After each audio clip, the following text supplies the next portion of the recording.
What's Morale from Black Film and TV? Hello, folks. How's it going? Good. How are Right. you doing? When you're doing something for Disney, you have to be tempered a little bit as far as getting it ready for the audience. How much was it ever a challenge putting this story together, knowing the audience you're gearing it to, as opposed to what RL put together for Netflix? This is nothing like what was put together for Netflix. Believe me, those Fear Street movies were shocking to me. I'd never had anything R-rated in my life. This show is much closer to what I do, of course, and what I do is all I think fine for a Disney audience. The stories are all scary and fun, and but never go too far. I mean, for me, the challenge was, because in the past I've worked on things that, whether books or movies that are more traditional, bloody, gory horror stuff.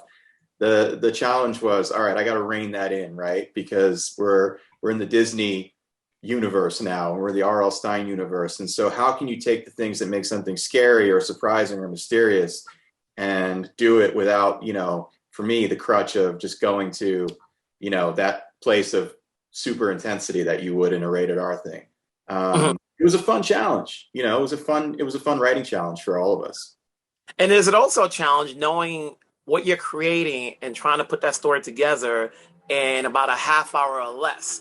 Especially when one, you have to restrain yourself because you get to talk about the audience. Now you got to tell it in a certain amount of time frame without it feeling it's too short or too long. Right. And there's also no carryover that you can, you can't spend an episode setting up a character and then paying it off in the next episode, because every one of these is its own standalone story. So there is no repeat cast. So every episode is its own completely different story with its own completely different cast. So not only do you have to tell that story in a half hour, you have to get to know those characters, get to care about those characters, send those characters on a journey, and then resolve things for those characters in a half hour, sometimes 21 and a half minutes, I think our shortest episode. So it's a fun That's the challenge. job. Yeah. That's the job, right? I mean, there are a million TV writers out there who write 22-minute stories. And RL, and obviously this has been your year. You've been around for a long time, and to know that like it's still carrying on, your legacy, your work. How does that make you feel? That like, hey, everything else is yours. How does it make me feel? It makes me feel old. What do you mean that you're even talking about it? This is unbelievable. Next year is the 30th anniversary of Goosebumps. Can you imagine writing this stuff for 30 years? That's a lot, but it's very rewarding to me.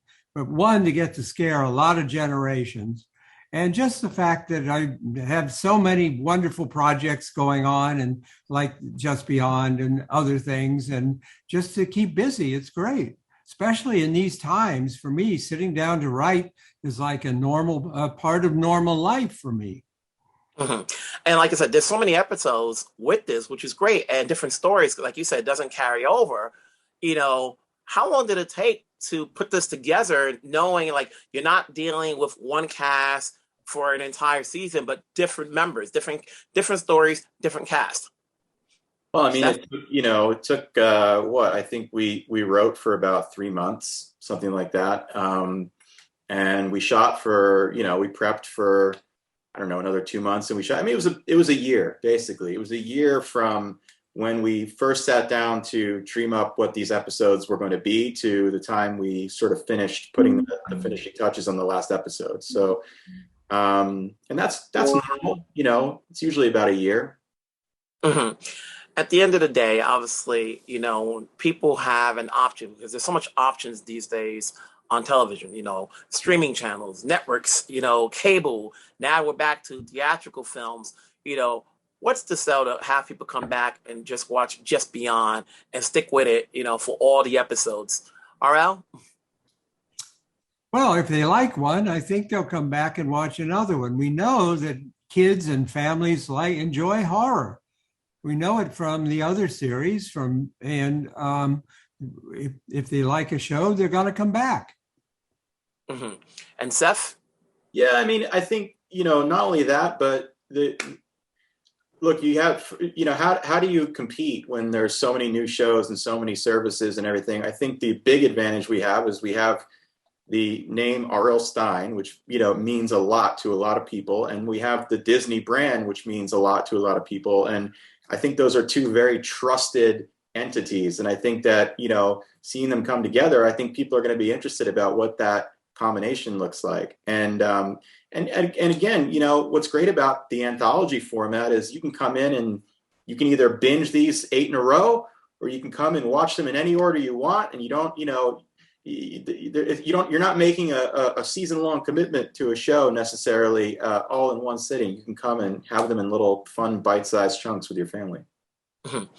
Gentlemen, it's been a pleasure. Keep it going, and hopefully there's a season 2, and we'll watch more of it. Thanks very much. Thanks. Take care. Bye-bye.